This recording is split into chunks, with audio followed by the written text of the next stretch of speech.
श्रीमद्रामचंद्राय नमः। श्री रामभद्राय नमः।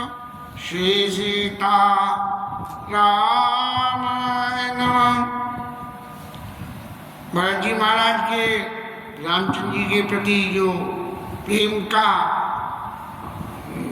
दर्शन देवताओं को हुआ तो उन्हें तो चिंता चढ़ गई कि भरत जी का प्रेम इतना सच्चा है कि उस प्रेम के आगे हमारे राम जी महाराज तो फौरन सरेंडर कर जाएंगे। और जब सरेंडर कर जाएंगे तब जो है भगवान न वन में रहेंगे, अयोध्या में जाएंगे और अयोध्या में गए तो हमारा तो सब काम खराब हो जाएगा। तुरंत घबरा के देवताओं का तो काम ही ये है, एक इस लौकिक जगत का एक मंत्री संतरी कोई आदमी चुनाव करके बन जाए तो उसकी भी इस लोक में देवताओं जैसी स्थिति होती है। नेताजी नेताजी नेताजी होते हैं और परलोक में जो देवता हैं वो अपनी पूजा करवाते रहते हैं, यहाँ भी पूजा करवाते हैं। तो मंत्री और नेता और देवता ये सब एक ही कैटेगरी है और इन लोगों को हमेशा अपना हित अच्छा लगता है। एक्सेप्शन सब जगह होते हैं, एक्सेप्शन कहीं भी हो सकते हैं, लेकिन यहाँ जब इंद्र महाराज को ऐसी चिंता चढ़ी तब उन्होंने बृहस्पति महाराज गुरु जी से कही कि महाराज कोई ऐसा नाटक कर दो कि ये भरत जी और राम जी की भेंट ही नहीं हो।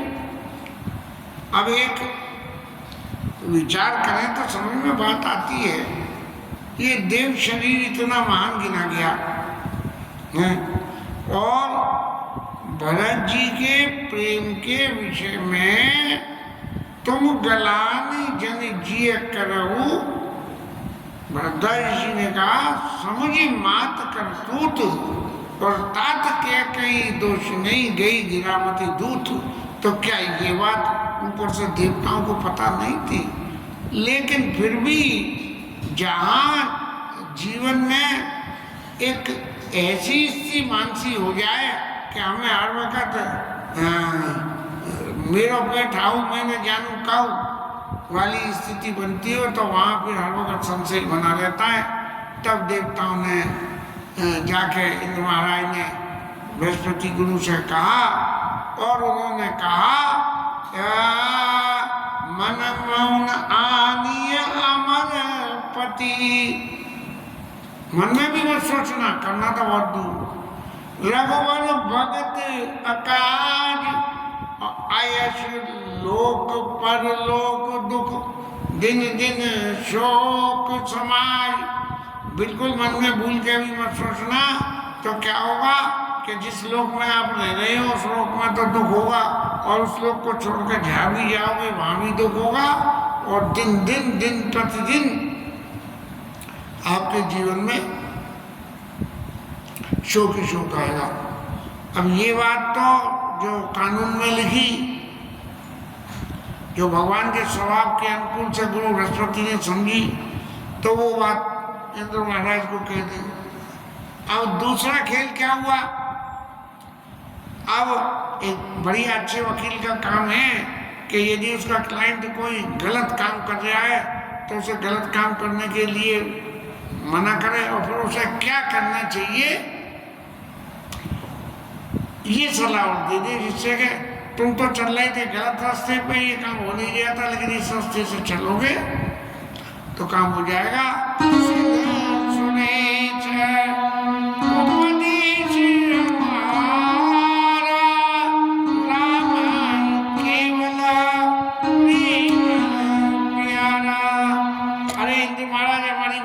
भगवान राम को तो केवल प्रेम प्यारा है, उन्हें कोई को चाल नहीं चाहिए, कोई वो नहीं चाहिए। जैसे आप लोगों को सबको तो जो है सब जगह अपना भाग चाहिए, लेकिन राम जी को कुछ नहीं चाहिए, केवल प्रेम ही प्रेम चाहिए। और एक उनके स्वभाव की बात और समझ लो कि मानत सुख सेवक सेवकाई। राम जी काय में सुख मानते कि उनके सेवक कोई सेवा करे, सेवक की सेवा करे, राम जी की सेवा नहीं, सेवक की सेवा करे। और सेवक वैर अधिकाई, और यदि अपने उनके सेवक से कोई बैर करेगा तो राम जी उससे ज्यादा बैर उससे करेंगे। और लेकिन अब एक बात ये भी तो खड़ी होती है कि भाई ये ठीक है कि सेवक और कुसेवक और असेवक कोई भी हो, भगवान तो सबके ऊपर में बराबर कृपा करते हैं और बराबर अपनी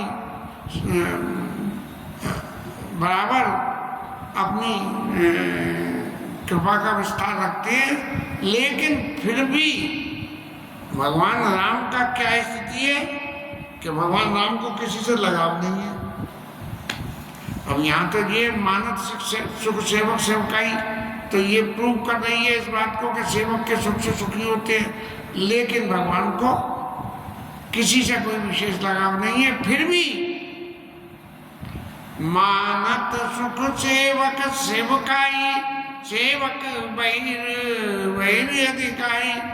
और क्या है कि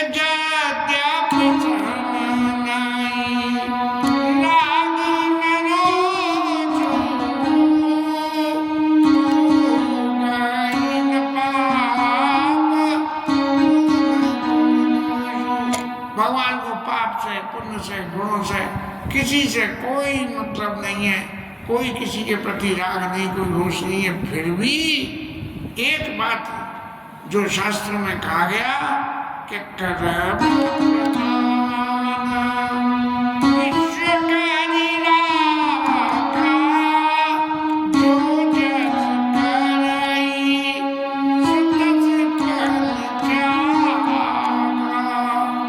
लेकिन एक बात आप समझ दो, राम जी चाहे को माने चाहे न माने, लेकिन शास्त्रों में जो वर्णन है वो वर्णन क्या है कि जो जैसा करेगा वो वैसा बढ़ेगा।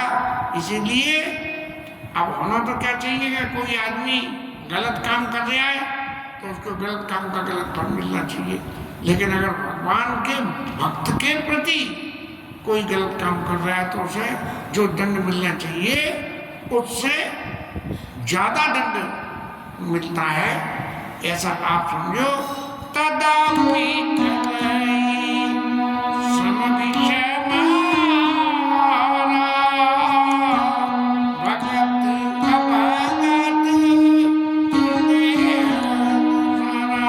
भगवान को कोई फर्क नहीं है कि भगत है अभगत है, कौन है क्या है, कुछ भी इन बातों से कोई मतलब नहीं है।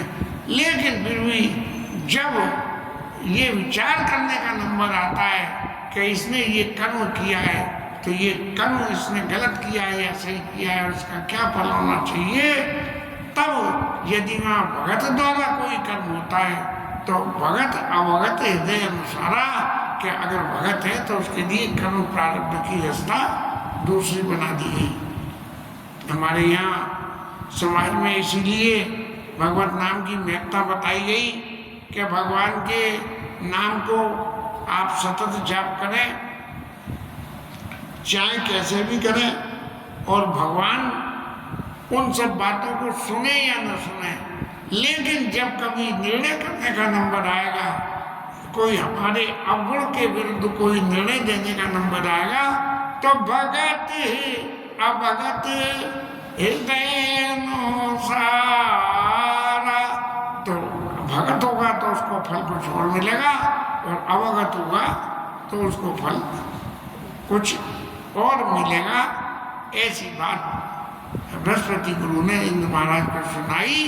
और अगुण अलेप अमान एक रस, राम जी के गुणों का वर्णन करा, कोई गुण से उनको नहीं लेप सकते, किसी ऐसे किसी भी तरह से बंधन में नहीं बांध सकते, लेकिन ऐसे परब्रह्म परमेश्वर राम जी महाराज ने राम सगुण भय भगत प्रेम बस, वो जो निर्गुण ब्रह्म है जिसको कहीं से किसी से कोई चीज से कोई बांध नहीं सकते हैं, किसी सीमा में कुछ नहीं कर सकते हैं, किसी गुणों में किन्हीं अवगुणों में, तो जो है राम सगुन भय भगत प्रेम बस।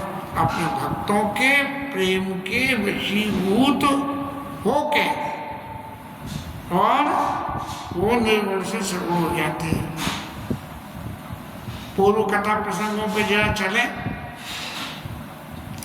महाराजा मनु की कथा में प्रसंग में ये आता है कि भवन बसत बा चौथ पन हृदय बहुत दुखला।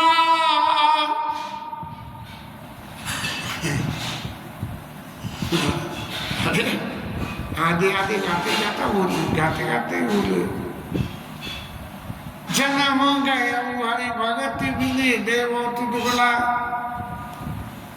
चौथापन आ गया, जीवन की चौथी स्टेज आ गई। महाराज मनु को तकलीफ हुई, पुत्र को वनवास हरि रेत गवन कीना और फिर खूब साधना करी, भगवान की साधना करी। साधना करके देवताओं ने कही कि महाराज कुछ मांग लो हमसे, आपकी इच्छा हो। तो उन्होंने किसी से नहीं मांगा। तब प्रत्यक्ष रूप से भगवान प्रकट होकर आए और उन्होंने कही तो उन्होंने कही महाराज हमें तो और कुछ नहीं चाहिए, हमें सिर्फ एक ही बात चाहिए। बोले क्या बात चाहिए? देख रूप बड़ी लोचना कृपा तारती मोचन। के वो जो ब्रह्म के स्वरूप को जिसको अगुण सगुण निर्गुण करके वेदों ने बार बार निरूपण किया है, महाराज हमें और तो कुछ नहीं चाहिए, हम उसके स्वरूप का सिर्फ दर्शन करना चाहते हैं।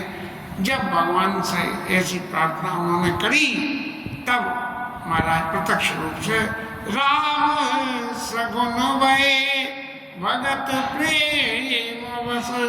और फिर राजा मनु ने जो है वरदान मांगा कि आप चाहो तो वही समान प्रभु संकमंत राव। इस तरह की बातों से तो राम सगुन भय भगत प्रेम बस।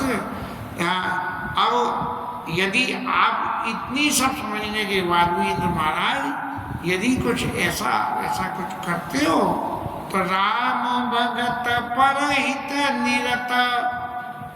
भरत जी महाराज क्या है कि राम जी के भक्त हैं और दूसरे के हित के लिए निरत है। क्या क्या अयोध्या प्रवासी सब इतने दुखी हो रहे हैं, माता दुखी हो रही है सब, पर दुख दुखी दयाल, दूसरे को दुखी हो जाती है भरत जी महाराज, ऐसे दयालु हैं।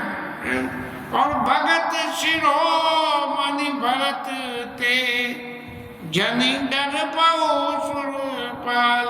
आप जो है भक्तों के शिरोमणि भरत जी महाराज हैं, उनसे आप जरा भी जो है डरो मती। उनसे डरने से कोई आपके फर्क नहीं पड़ने वाला। और फिर बहुत तरह से सत्संग प्रवचनकारी भरत राम आए सुनुसारी। भरत जी का सबसे बड़ा गुण क्या है कि राम जी जो आज्ञा दे देंगे उस आज्ञा को मान लेंगे। लेकिन देव स्वभाव में जो दोष हैं वो तो छूटते नहीं है।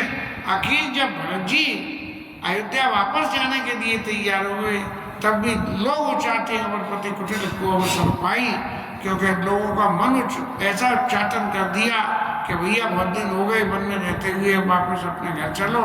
राम जी तो जा ही नहीं रही है, मान ही नहीं रहे हैं और भरत जी जो है उनको ले जाए बिना जा नहीं रहे हैं। तो भरत जी जाए न जाए, तुम अपने अपने गांव के लिए चले जाओ। इसलिए स्वार्थ विकल तुम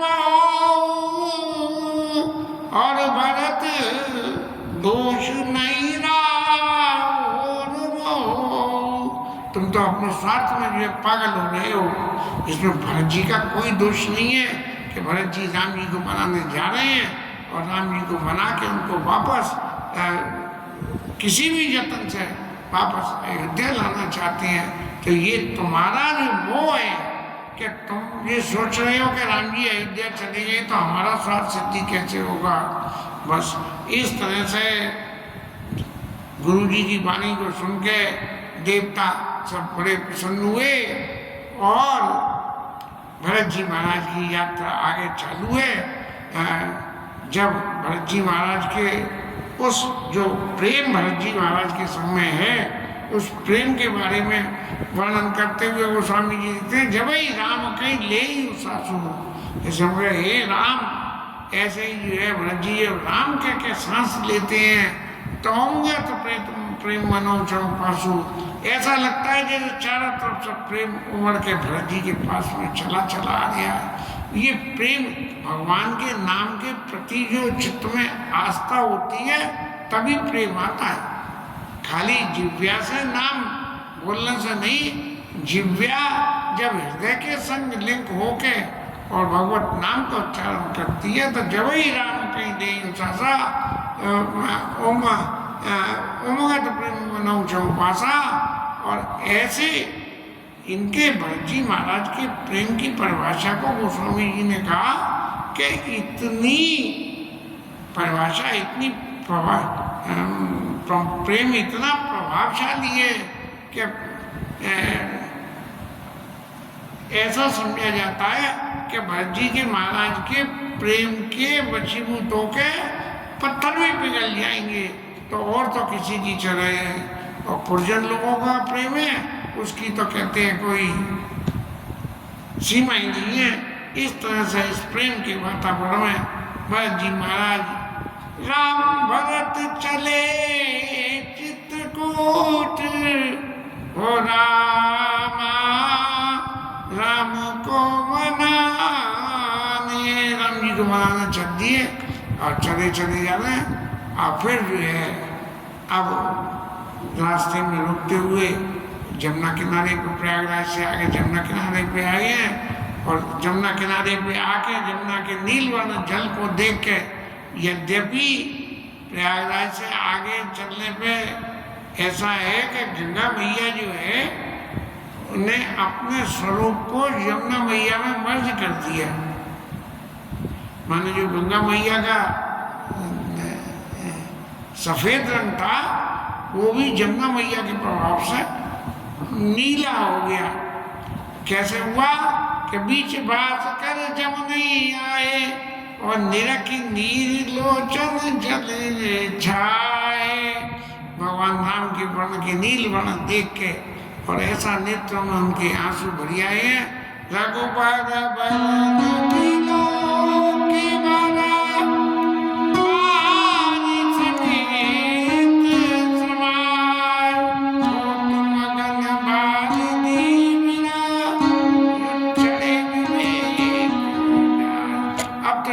नीला रंग भी देखने को मिल जाए भरत जी महाराज को तो वही राम जी के दर्शन होने लगे। इस तरह से जो है जरा अपने चित्त के विवेक को जागृत करके कि ये देखो ये जमुना मैया ये कितनी भाग्यशाली है कि इसका वर्ण भी राम जी के नीले वर्ण के समान है। ऐसा विचार करते हुए जमुना मैया को पार उतारने के लिए निषाद राय ने सारा नावों का इंतजाम कर दिया और आते ही रात घाट की तरनी आई अग्नि तो जाई न बरनी। इतनी नावें आ गई कि सब लोग एक संग जो है जाके प्रात पार में एक ही घेवा और तोछे राम सखा की सेवा। सब जो है एक ही बार में इतने सारे अयोध्या के लोग वाग जो भी वन में गए थे एक ही बार में पार हो गए। अब वहाँ से यात्रा आगे प्रारंभ हुई। तब जो है लोगों ने अब जैसे राम जी महाराज गए तो रास्ते में वनवासी लोग वाग मिले। वनवासियों ने देखा भगवान के स्वरूप को देख के उनके ऊपर उनकी कोमलता को देख के बार बार सोचे थे भी तुम्हारे कहू सकी कैसे जिन पिठई बनवाला कैसे। तो इस तरह की बातों से जो लोगों के हृदय पिघले हुए थे अब उन लोगों ने देखा कि उन्होंने ये भाई दो तो अभी पहले गए थे, एक श्याम वर्ण और गौर वर्ण और एक उनके संग में एक स्त्री और थी और अब ये दो आ गए। मगमासी नर नारी सब धाम काम तजिधाई आय देख स्वरूप स्नेह बस बचन काई मिले देख स्वरूप स्नेह बस मुदित जन्मा फल पाई। लोगों ने कही कि भाई वो पहले जो दो गए थे ना ऐसे ही दो और आ गए हैं। बातों की तो बातें ही फैलती हैं, तो बोले दो और आ गए हैं। तो उनकी कहाँ गए हैं, कैसे आए, लाओ चले देखे। और जाके जब देखा तो देख के इनकी भी भरत जी और शत्रुघ्न जी की कोमलता और उनके स्वरूप को देख के इतने हुए कि देखो पहले उन दो के दर्शन करे थे, उसका फल ही ये है कि अब इन दो के भी दर्शन हैं। और तब जैसा समाज में होता है कि कल्प विकल्प हर वक्त खुले रहते हैं, तो लोग वहाँ पूछ रहे हैं भैया जी जो पहले दो गए थे वो कौन, और ये अब जो दो जा रहे हैं ये दोनों वो ही हैं, वो लौट के आ गए या कोई ये दूसरे हैं।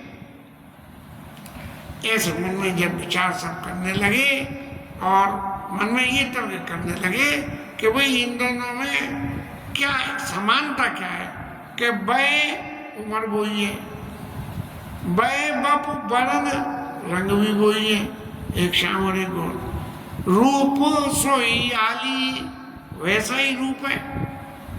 और यहाँ एक शब्द जो है जोड़ दिया आली, शायद ये शब्द माताएं लोग जो है जो बैठी थाली की बातों में दिमाग ज्यादा लगाती हैं, तो वर्ण रूप सोई आली और शील स्नेह सरस सोई चाली। चलने का तरीका भी बिल्कुल वही है, लेकिन शील और स्नेह भी वैसा है। अब यहाँ तो अभी किसी ने कुछ बोला तो नहीं है, लेकिन चलने का शीलवान पुरुष जो है वो हमेशा आंखों को नीचे करके चलते हैं, और जिनके जीवन में उच्छृंखलता होती है वो आंखों को ऊपर उठा के चारों तरफ से कहते हैं ना कि वो चौकड़ निगाह से चलता है। और शीलवान पुरुष जो है हमेशा अपनी आंखों को तेई ऊंचे जानिए, जिनके नीचे नैन, जिनके नैन हर वक्त नीचे की तरफ देखते रहे, उनको ऊंचा समझना चाहिए। वेश न सो सके सीए न संगा, आगे यानी चली चतुरंगा। अब जब उन्होंने ये देखा कि भाई दर्शन सभी तरह से हुए, तो उनमें से एक ने ये कही कि भैया इनके आगे आगे तो बड़ी लंबी चौड़ी पहुंच जा रही है, हाँ, और पीछे जी जा रहे हैं, जबकि वो जो पहले गए थे उनके न आगे कोई था न उनके पीछे कोई था, वही तीन मूर्तियां जा रही थी। और सबसे बड़ी बात क्या थी कि नहीं प्रसन्न मुख मानस खेदा, सखी संदेह होत यही भेदा। और पहले जो जा रहे थे वो तो बड़े प्रसन्न खुशी होकर जा रहे थे, और उनके चित्त पे जरा भी कोई दुख का लेश मात्र भी नहीं था। लेकिन इनके चित्त की आकृति से पता लग रहा है कि इनके चित्त में कोई बड़ा भारी दुख है। ऐसा माता एक बात करने लगी, और उनकी इस बात को सुन के एक सखी ने जब ऐसी बातें कही, तो बाद बाकी सखियां जो है उसकी सराहना करते थे। सराई वाणी बोली मधुर वचन की तुझी। उनकी बातों को सुन के और फिर एक दूसरी सखी को चैन नहीं पड़ा, वो कुछ ज़्यादा ही चतुर थी, जो ज़्यादा कुछ जानती थी इनके बारे में, तो उसने कहा कि ये जो है राजा दशरथ के पुत्र हैं, और ये जो है राम जी को मनाने जा रहे हैं। आगे गए थे वो राम लक्ष्मण थे, इसलिए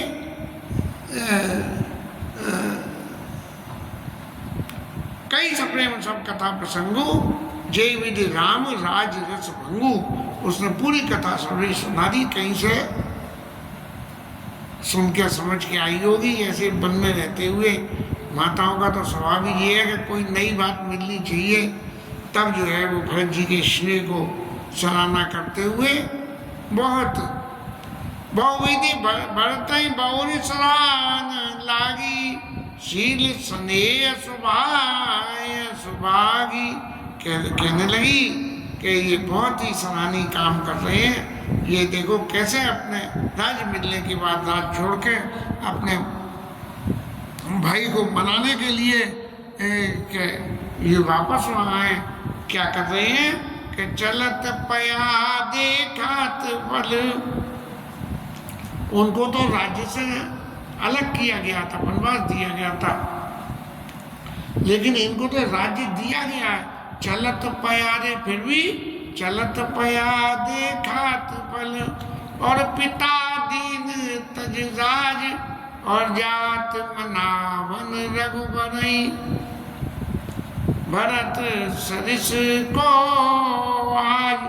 भरत जी के समान दूसरा कौन है? ये जो है पिताजी ने राज्य दिया, इन्होंने राज्य का भी परित्याग कर दिया और राशि भोजन न करके ये फल आहार करके और जा रहे हैं और राम जी को मनाने जा रहे हैं। इनके बराबर कौन भाग्यशाली है?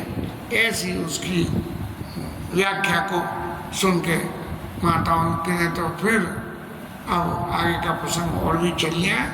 आज की कथा यही विश्राम करेंगे और हरि नाम कीर्तन।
सुत हनुमान की जय, उमापति महादेव की जय, श्री राज धरण की जय, श्री राधा रानी की जय, जय श्री राधे, जय जय श्री राम।